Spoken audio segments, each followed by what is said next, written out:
Hello dear students. आज हम लोग जो है एनसीईआरटी एक्सरसाइज 7.5 इंटीग्रेशन की क्वेश्चन नंबर 11 से 13 तक करेंगे। तो क्वेश्चन नंबर 11 है 5x upon x plus 1 x square minus 4 का इंटीग्रल करना है। तो इसको मैंने आई मान लिया। उसके बाद एक्स स्क्वायर माइनस 4 को ब्रेक कर दिया ए स्क्वायर माइनस बी स्क्वायर के फार्मूले से, तो एक्स प्लस 2 एक्स माइनस 2 हो गया। तो इस प्रकार हम देख रहे हैं कि तीनों फैक्टर जो है लीनियर हैं, x plus 1 x plus 2 x minus 2। इसलिए सबसे पहले हम इसको पार्शियल फ्रैक्शन में तोड़ेंगे। तो इसके लिए लेट मान लिया 5x upon x plus 1 x plus 2 x minus 2 is equal to a upon x plus 1 plus b upon x plus 2 plus c upon x minus 2। Equation number 2 डाल दिया। अब हम पहले इसमें x plus 1 is equal to 0 करके x का मान -1 जो है हम रखेंगे लेफ्ट साइड में। तो देख रख दिखाया है, देख लीजिए आप। तो a की वैल्यू आ जाएगी a is equal to 5 into -1, तो -5 हो जाएगा, तो इसलिए माइनस पहले कर दिया, -5 इंटू 1। उसके बाद जो है जिससे निकालें वहाँ नहीं रखेंगे, यहाँ रखेंगे x प्लस 2 में, तो यहाँ हो जाएगा -1 प्लस 2 और -1 माइनस 2। तो पूरा सॉल्व करने पे 5/3 आ जाएगा। इसी प्रकार से दूसरा वाला जब रखेंगे x प्लस 2 को 0 करके x बराबर -2, तो इसको भी लेफ्ट साइड में ही रखेंगे। देखेंगे b बराबर हो जाएगा 5 इंटू -2 अपॉन इसको रखेंगे x प्लस 1 में -2 प्लस 1 और -2। तो ये आपका सॉल्व होने पे -5/2 आ जाएगा। और लास्टली हम x माइनस 2 बराबर 0 करके x बराबर 2 आएगा, तो उसको भी हम लेफ्ट साइड में ही रखेंगे। तो c की वैल्यू आ जाएगी 5 into 2 upon 2 plus 1 2 plus 2। Solve होने पे 5/6 आ जाएगा। तो therefore i is equal to सारी वैल्यूज पता है हमको। तो जहाँ a रहेगा a का मान 5/3 dx upon x plus 1, b की value -5/2 dx upon x plus 2, c की value 5/6 dx upon x minus 2। अभी फिर लॉग लॉग हो जाएगा सब। 5/3 log mod x plus 1 -5/2 log mod x plus 2 plus 5/6 log mod x minus 2 where c is the integral constant. इस तरह से question number 11 पूरा हो जाता है। अब हम लोग क्वेश्चन नंबर 12 करेंगे। क्वेश्चन नंबर 12 देखिए, let i is equal to integration दिया हुआ है x³ plus x plus 1 upon x square minus 1। तो हम देख रहे हैं कि इसमें ऊपर की जो डिग्री है ज़्यादा है ना। x³ है प्लस x है प्लस 1 है, तो हमने क्या किया कि x³ और 1 को एक साथ ले लिया, तो x³ प्लस 1³ हो गया अपान एक्स स्क्वायर माइनस 1 स्क्वायर कर दिया लेफ्ट डिनोमिनेटर को। उसके बाद जो x वाला पोर्शन था उसको दूसरे में कर दिया मैंने, x अपान एक्स स्क्वायर माइनस 1। उसके बाद सेकेंड इंटीग्रेशन में मैंने 2 से ऊपर नीचे मल्टीप्लाई कर दिया, दिख भी रहा होगा आपको, 1/2 बाहर 2x यहाँ पे।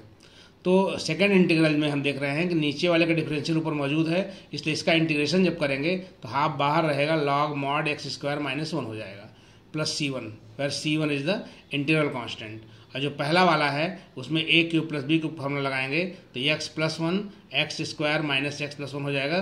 फार्मूला लगा दिया a³ प्लस b³ वाला, और नीचे वाला भी ब्रेक कर दिया x प्लस 1 एक्स माइनस 1 में, तो x प्लस 1 कट गया। अब पहला इंटीग्रल जो है x square minus x plus 1 है, तो हमने x square minus x plus 1 लिखा रहा, और उसमें -1 किया प्लस 1 किया, यानी एक घटाया एक जोड़ दिया, और नीचे एक्स माइनस 1 रखे रहेंगे राइट्स, और आगे वाला ऐसे ही पड़ा रहेगा 1/2 log mod x square minus 1 plus c1।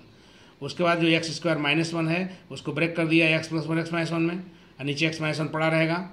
उसके बाद जो आगे वाला है ये 1 माइनस एक्स, उसका माइनस कॉमन ले लिया, तो एक्स माइनस 1 हो जाएगा अपान एक्स माइनस 1, और लास्ट वाला 1 जो है 1 अपान एक्स माइनस 1 कर दिया dx, आगे वाला ऐसे ही पड़ा रहेगा। तो हम देख रहे हैं कि पहले इंटीग्रल में एक्स माइनस 1 कट गया, दूसरे में भी एक्स माइनस 1 कट गया, तो पहला वाला हो गया एक्स प्लस 1, इसका हो जाएगा x square by 2 plus x, दूसरे वाले का हो जाएगा माइनस एक्स लिख दिया, तीसरे वाले का हो जाएगा log mod x minus 1 plus c2, अब आगे वाला ऐसे ही पड़ा रहेगा। फिर हमारा एक्स माइनस कट जाता है, तो बचेगा x square upon 2 plus log mod x minus 1 plus half log x minus 1 plus half log x plus 1 plus c1 plus c2। तो हमने क्या किया कि हमने जो है log x minus 1 half log x minus 1 को जोड़ दिया, तो हो गया 3/2 log mod x minus 1, x square upon 2 ऐसे ही पड़ा रहेगा, 1/2 log मॉड एक्स प्लस 1 ऐसे ही पड़ा रहेगा, और c1 प्लस c2 हो जाएगा। अब कन्वीनियंस के लिए हमने c1 प्लस c2 को हमने c मान लिया, तो आपका हो जाएगा ये हो जाएगा x square upon 2 plus 3/2 log mod x minus 1 plus 1/2 log x plus 1 plus c हो जाएगा। ये आपका आंसर हो जाएगा क्वेश्चन नंबर 12 का। अब हम लोग क्वेश्चन नंबर 13 करेंगे। क्वेश्चन नंबर 13 में है 2 अपान 1 minus x x square plus 1 है। तो हमने यहाँ पर हम देख रहे हैं कि ये जो है पहला वाला जो वो है आपका फैक्टर, वो लीनियर है, दूसरा वाला क्वाड्रेटिक है। इसलिए इसको मानने का जो तरीका होगा 2/1 minus x square plus 1 is equal to a/1 minus x मानेंगे, और दूसरे वाले में bx plus c upon x square plus 1 मान लेंगे, समीकरण नंबर 2 डाल देंगे। उसके बाद हम दोनों साइड में न्यूमरेटर में गुणा कर देंगे, 1 माइनस एक्स स्क्वायर प्लस 1 से ऊपर भी करेंगे, बाएं तरफ भी दाहिनी ओर भी करेंगे। तो बाएं तरफ जब करेंगे तो नीचे ऊपर सेम हो जाएगा, तो कट जाएगा, इसलिए 2 बचेगा। और राइट साइड में जब करेंगे तो पहला फैक्टर कटेगा, दूसरा बचेगा, यानी a के साथ एक्स स्क्वायर प्लस 1 आएगा और बी एक्स प्लस सी के साथ 1 माइनस एक्स आएगा। ये आपका दूसरा वाला हो जाएगा। उसके बाद हमने ये किया कि 2 ऐसे रखे रहे, और जो ए एक्स स्क्वायर है यहाँ पे बी एक्स का गुणा हम माइनस एक्स में करेंगे तो माइनस बी एक्स स्क्वायर हो जाएगा। तो एक्स पर कॉमन ले लेंगे तो बचेगा ए माइनस बी। इसके बाद हम देख रहे हैं कि बी एक्स का गुणा 1 में करेंगे तो बी एक्स आ जाएगा, और सी गुणा माइनस एक्स में करेंगे तो माइनस सी एक्स हो जाएगा। एक्स कॉमन ले लेंगे तो मेरा बी माइनस सी इंटू एक्स आ जाएगा। और ए बन जाए ए, और सी का 1 में करेंगे सी, ए प्लस सी, ये प्योर कांस्टेंट अलग हो जाएगा। अब कंपेयर कर देते हैं दोनों तरफ, comparing the coefficients of x square, x and constant terms both sides we get। तो a माइनस बी 0 हो जाएगा, चूंकि राइट साइड में माइनस बी एक्स का कॉफिशियंट है, लेफ्ट साइड में है ही नहीं। इसी प्रकार से b माइनस सी भी 0 हो जाएगा, चूंकि राइट साइड में एक्स का कॉफिशियंट b माइनस सी है, लेफ्ट में एब्सेंट है, तो b माइनस सी 0 हो जाएगा। और कांस्टेंट राइट साइड में भी है, लेफ्ट साइड में भी है, तो a प्लस सी की वैल्यू 2 हो जाएगी। अब हमने क्वेश्चन नंबर 4 और 5 का सहारा लिया, तो क्वेश्चन नंबर 4 और 5 से हमारा क्या हो जाएगा, 4 और 5 जो है अगर हम मान लीजिए लिख देते हैं तो b माइनस सी बराबर 0 है एक, और ये 4 और 5 से a माइनस बी और a प्लस सी। तो यहाँ से चौथे से a बराबर b हो जा रहा है, तो a बराबर b उठा के हमने रख दिया पाँचवें में, तो b प्लस सी बराबर 2 हो गया। और छठवां वाला b माइनस सी बराबर 4 है, b माइनस सी बराबर 0 है, b माइनस सी बराबर 0 लिखा हुआ है। तो दोनों को सम करेंगे तो सी कैंसिल हो जाएगा, 2b का मान 2 यानी b का मान 1 हो जाएगा। अब b is equal to c भी है, इसलिए b is equal to c is equal to 1 हो जाएगा। फिर क्वेश्चन नंबर 5 से c 1 प्लस सी बराबर 2, यानी c की वैल्यू आपकी 1 आ जाएगी। तो आपकी वैल्यू जो आ गई, ये b की आपकी 2 आ गई, और a प्लस सी बराबर 2 से, हाँ तो यहाँ से a की वैल्यू 1 आ जाएगी, a की वैल्यू यहाँ से 1 आ जाएगी, चूँकि b का मान b बराबर सी बराबर 1 है, इस 1 को हम यहाँ रखेंगे a प्लस सी में, तो 1 प्लस सी बराबर 2, यानी c की वैल्यू 1 प्लस a बराबर 2 होगा। चूँकि हमने c का मान रखा तो 1 प्लस सी बराबर 2 यानी a की वैल्यू 1 आ जाएगी। अब जब सारे मान मिल जाएंगे तो हम इन मानों को हम क्वेश्चन नंबर 1 में रख देंगे। Therefore i is equal to, जहाँ a है वहाँ 1 है तो 1/1 माइनस एक्स रखा, और b c का मान भी 1 1 है तो 1 into x plus 1 upon x square plus 1 कर दिया।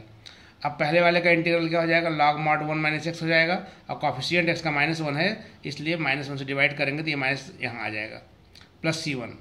उसके बाद हमने x अपान एक्स स्क्वायर प्लस 1 करके और 2 से ऊपर नीचे गुणा भाग कर दिया, 2 x कर दिया, नीचे 2 से भाग कर दिया, इसलिए किया ताकि नीचे वाले का डिफरेंशियल ऊपर आ जाए। तो जब नीचे वाले का डिफरेंशियल ऊपर रहता है तो हम बता चुके हैं आपको कि ऐसे इंटीग्रेशन का जो सोल्यूशन होता है लॉग मॉड डिनोमिनेटर होता है। तो लॉग मॉड डिनोमिनेटर माने एक्स स्क्वायर प्लस 1 हो जाएगा, क्योंकि F dash x upon F x type का है, वो हो गया, ये C2 है ही है, और 1 अपान एक्स स्क्वायर प्लस 1 का हो जाएगा tan inverse x plus C3। अब हम माइनस लॉग 1 माइनस एक्स लिखेंगे, half log mod x square plus 1 लिखेंगे, tan इनवर्स एक्स लिखेंगे, और सारे कांस्टेंट C1 C2 C3 को एक साथ कर देंगे। बाद में कन्वीनियंस के लिए इसको C मान लेंगे, और जब C मान लेंगे तो यही आपका फाइनल आंसर हो जाएगा। इस तरह से क्वेश्चन नंबर आपका 13 भी समाप्त हो जाता है। और अगले क्वेश्चन को जो है हम लोग अगले वीडियो में करेंगे। धन्यवाद।